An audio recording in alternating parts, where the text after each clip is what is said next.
Hey there, welcome back to another video. This time around, it is yet another ranking video. And for this particular ranking, I'm going to be taking a stab at the Friday the 13th franchise and ranking the 12 entries in this series from worst to best. Now, let's start with the worst, shall we? And my pick for the worst film in the franchise so far is Friday the 13th, Part 8, Jason Takes Manhattan. New York definitely has a new problem. It's this shitty sequel. I've never liked this film. I've always had issues with it ever since I first saw it.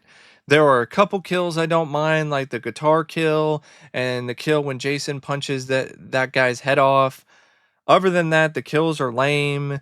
It's a really bad uh, example. Well, it's a good example of poor execution in terms of the concept because Jason never takes Manhattan except for maybe like 2 minutes.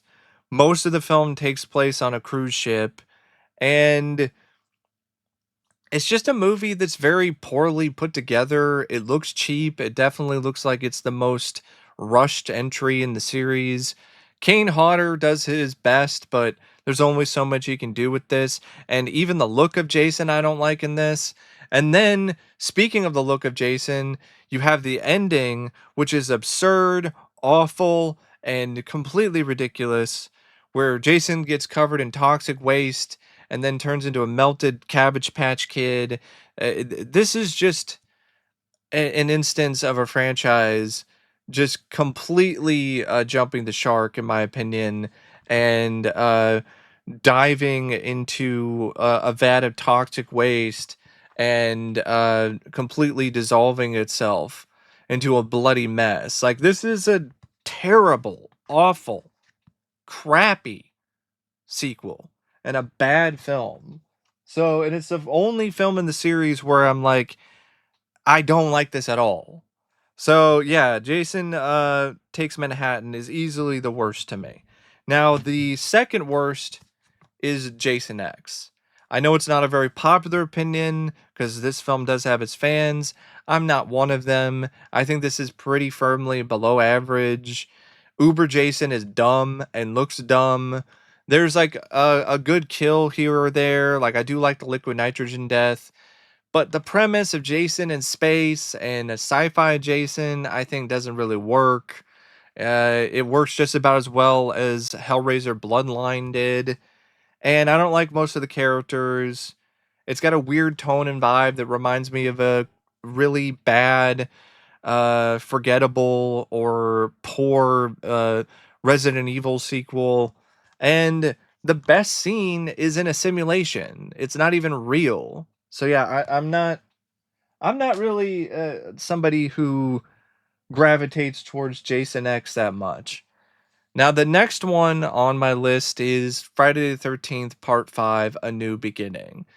It's another one I think is pretty below average. The direction is not that great. I don't like what they do to Tommy Jarvis as a character. It's a pretty weak follow up to the final chapter.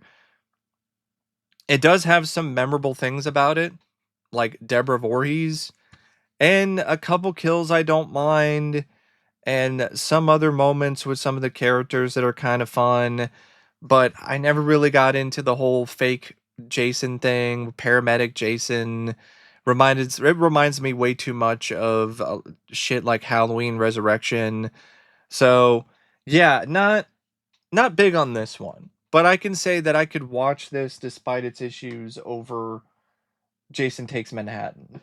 Now, the next one on the list is probably one of the more controversial ones that I am going to rank here, and that is the 1980 original. I think this is okay. I don't think it's a bad film. I don't think it's a bad slasher. I just think it's an all right slasher. I think there are other slashers in this franchise that are better. I think there are other slashers in general that came out after Friday the 13th that were better than this. I respect it for what it did for the genre, and I appreciate it for starting this entire franchise. but I'm not really that big on Jason's mom being the killer. I do like Adrian King in this. It's fun to see Kevin Bacon when he was really young in a very early role in something like this. I do think there's some good effects by Tom Savini, but I don't know. This one is just not a film that I really go back to that much when it comes to this franchise. It's fine. It's decent for what it is, but it's not great to me. It's not a tremendous film like other people feel it is. Now, the next one I have on the list is Freddy vs. Jason. Now, this is one that I've warmed up to over the years. Initially, I didn't care for it. I would have had it ranked lower on the list, but I watched it pretty recently and I had a blast. I thought it was a pretty fun slasher showdown. Some of the characters kind of suck, but some of them are fun. The kills are, for the most part, in my opinion, are mostly great. Robert England is excellent back as Freddy. Ken Krisinger, not so much. Uh, really, I wish it was Kane Hodder, and they really New Line really screwed him over. To be honest, Ken Krisinger is not anywhere near as good as Kane Hodder when it comes to playing Jason, but it's a fun idea, fun concept, fun premise. It's a good popcorn film. So yeah, I like it. I think it's at least above average. Another one that I think is in the above average category is Friday the 13th Part 3 3D. This one is the first one where you get to see Jason in the mask. I like Richard Brooker, but sorry, as Jason. I do like some of the other actors in this. There are some fun moments, some genuinely kind of, in my opinion, iconic moments in this. I do think it has a lot of fun with the 3D and does a good job with it. I do have some issues, but for the most part, I think it's an enjoyable entry in the series.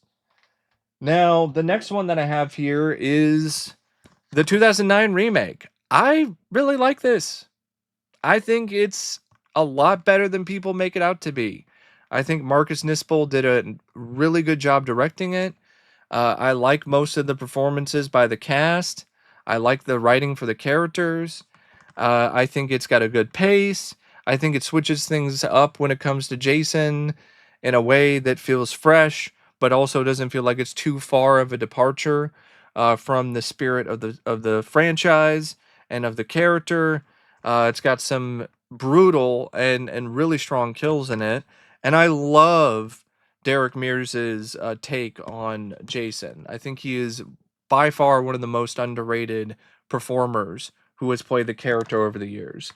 So, yeah, I really enjoy it. I don't get the hate. I don't understand it at all, to be honest. Now, the next entry I have on the list is Friday the 13th Part 2. I think this is a solid sequel. I think it's still a fun watch, like most of the strongest and the best entries in this series. I think Steve Miner did a great job directing it. Yeah, a good chunk of it is just a recap of what happened in the first film. That doesn't really hurt it that much to me. And the strengths, in my opinion, far outweigh the weaknesses with this one. Amy Steele, in particular, is spectacular in this. Easily one of my favorite performances out of anybody in this franchise. And still got some great practical effects and some really good kills. Bag Jason is not really one of my personal favorite incarnations of the character, but it still works for the film and what the film is trying to do. So, yeah, I like part 2. Now, the next entry that I have on this list is probably one of the more controversial entries because of how high up I have this film in the ranking. This is in the top 5. This is number 4. And I really don't care. It's my list. I love Jason Goes to Hell: The Final Friday. I think it's a really underrated sequel in the series. It's unique, it's original, and in a good way. I look at it more as like a one-off kind of thing. I can see why some people are upset because of the massive change in tone and the whole stuff with the body jumping and the demon and all that other stuff. But I thought it was cool. I thought it was interesting, and I thought it was a lot better than the different sort of stuff they were trying to do with Jason Takes Manhattan or Jason X. And it's got really great gore. Some of the best gore in the entire franchise, to be honest, if you watch the uncut version. And yeah, the look of Jason is not the best. Also, not one of my favorites. But I can still deal with it.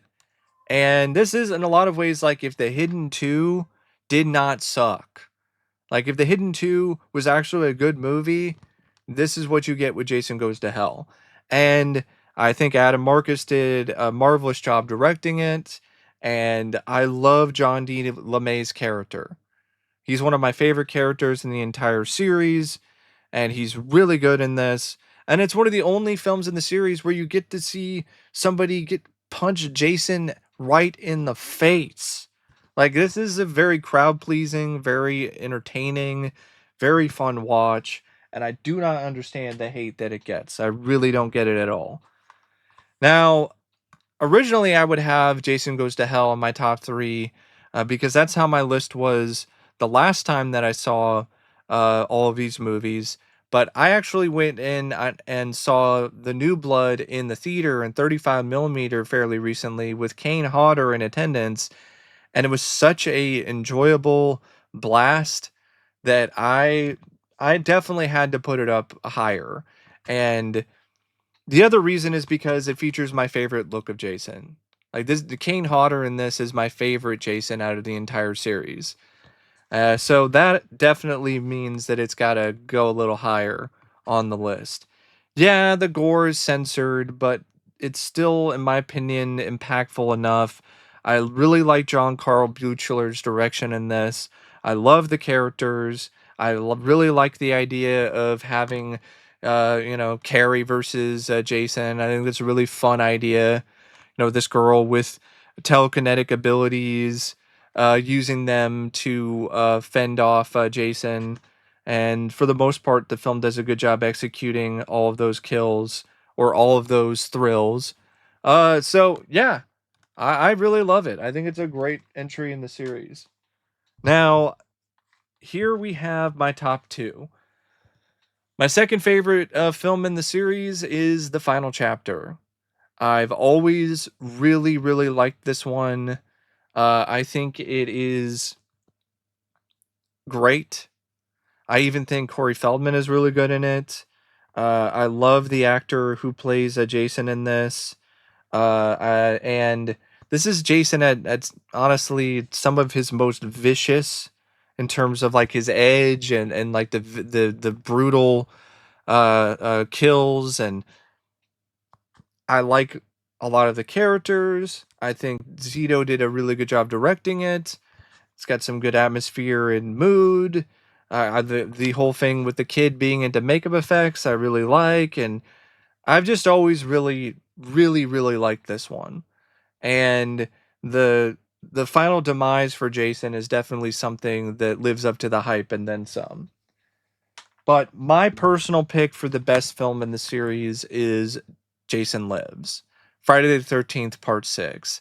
It's the most fun out of all of the films in the series. And that's saying a lot because there's a lot of fun films in this franchise. CJ Graham is easily one of my favorite performers who's played Jason over the years. I really think Tom McLaughlin's direction in this is terrific. I like Tom Matthews a lot in this film. It's got a soundtrack with Alice Cooper and others on it. It's got the best soundtrack out of the entire series. And the script is really witty and clever and ahead of its time when it comes to its satire of the genre. I mean, Jason Lives has everything that you want out of a film in this franchise. You have a great Jason performance. You have really good, memorable, unique, interesting kills. You have a great cast of characters.